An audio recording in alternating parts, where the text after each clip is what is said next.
Well, entering this season, we thought that maybe the one area that OU had the most concern about because of the inexperience was the ground attack. After all, the top three rushers from a year ago, didn't return, not back.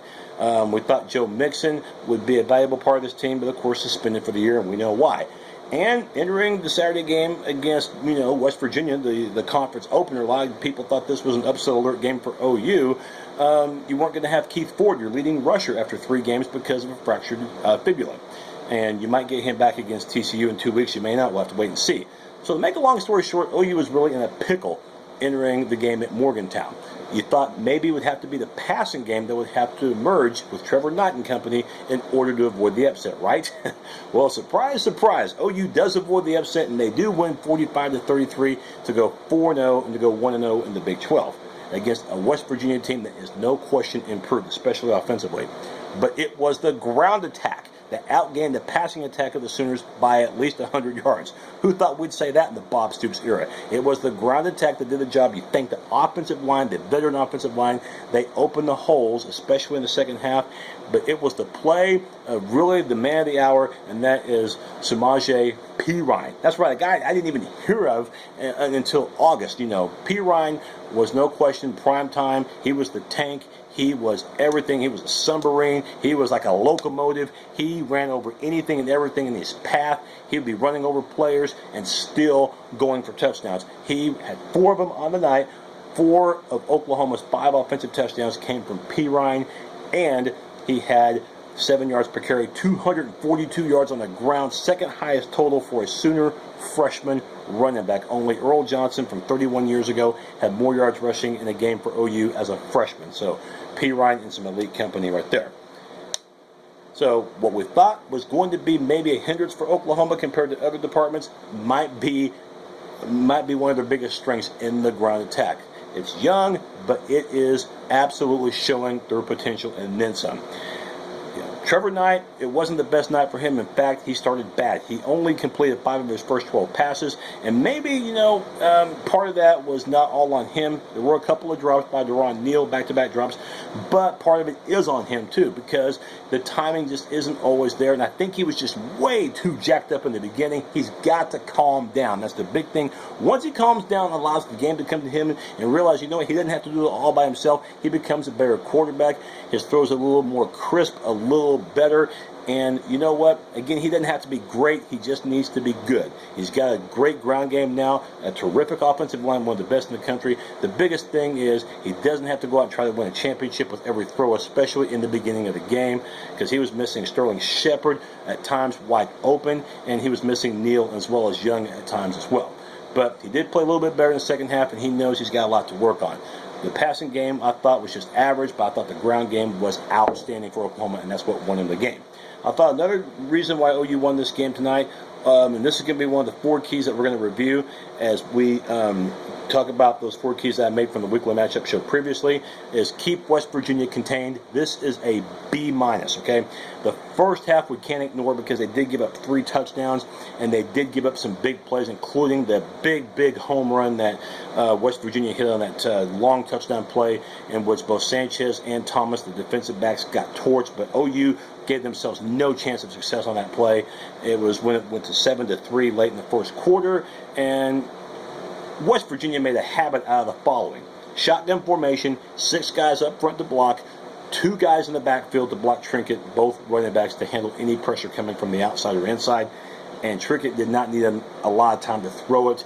He was going to throw it to either Alford or he was going to throw it to White. White, Alford, White, Einhorn, Finkel, Einhorn. Get it? He was going to throw it to one or the other, and he's usually going to throw it down the sideline. He was going to test the corners. They knew Sanchez was not 100%, and they also thought they had a height advantage as well with Kevin White versus Sanchez, and White really tonight got the better of Sanchez. But remember, Zach Sanchez has been playing with the bad shoulder too for the last 2 weeks. Maybe he shouldn't have played tonight. I know he had an interception off an overthrow. That happened late in the first half. But here's the thing. It was not a great night for Sanchez. It wasn't a great night for the Sooners secondary. But in a way, they did make up amends for it in the second half by changing their assignments. They basically did not have the linebackers blitz near as much toward the quarterback. They had them drift back and help the corners, and they knew that Trinket was not going to run the ball out of the pocket. Trinket, 6'2", has a good arm, but he's very skinny, he's thin, he's slender. You don't want a guy like that if you're Daniel Holgerson taking too many shots. So it was either going to be completions or nothing, and so that really limited Trinket when OU played more defensive backs in the second half when they changed the strategy up to zone, and you saw the results. So I'll go B-. Who's going to be the Robin for Oklahoma? This I give an A, okay? And in this case, it's really which Robin is going to be the Batman for Oklahoma, because there was no, as you know, Keith Ford for Oklahoma tonight. Keith Ford, of course, with the fractured fibula. We thought Alex Ross would have to be the number one guy tonight. Of course, we found out Perrine.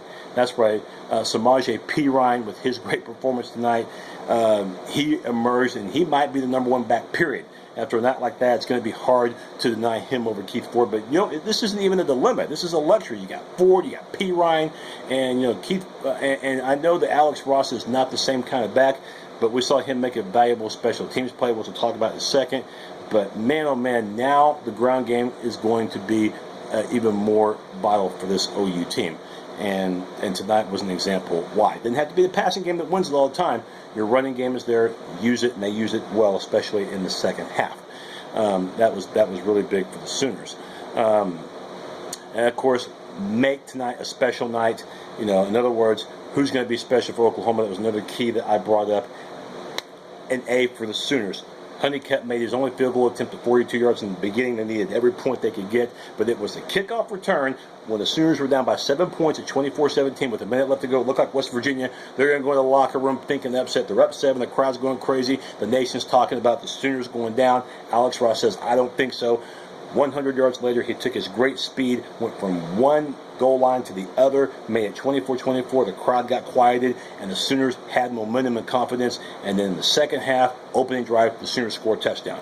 Don't tell me that wasn't a big play, that kickoff return, because it really changed the momentum of that game. And once OU got the lead to start the game early in the second half at 31-24, they never relinquished the lead. Fourth key is third down, and, the Sooners have got to improve upon this area big time. That they really, really do. Otherwise, they're going to get bit in the butt, and maybe that's partially on Josh Heupel. I thought called a good second half. The first half, they were throwing way too much on first down, and Knight was, like I said, he was jacked up big time in that first half.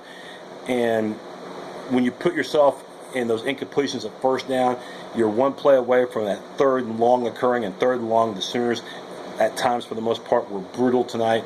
They had to punt quite a bit in the opening half, and so you've got to make sure that you put yourself in good position for third and short. Keep the chains going. Don't go third and long. They did go 8 of 16 on third down conversions, but it was because of the first half woes that on third down that they found themselves behind on the scoreboard. Can't do that in the future. West Virginia, they're much better than what we thought. There's no question about that. They should go to a bowl game this year, but they know that their run defense has to be better. Otherwise, teams like Texas, K-State, Baylor, Oklahoma State are going to run gouge them like crazy. But they are an improved offensive team. For the Sooners, no game next week. That means no weekly matchup show for us. We'll be back a week from probably Tuesday or Wednesday for my weekly matchup show against TCU, as the Sooners will go to Fort Worth the first Saturday of October. In tribute of West Virginia, I am going to give you now, as we close out our show with the Sooners winning 45-33, a tribute to one of the great singers of all time, in honor of West Virginia. Here is the one and the only John Denver. He's coming up, ladies and gentlemen, I promise you. East Country Road.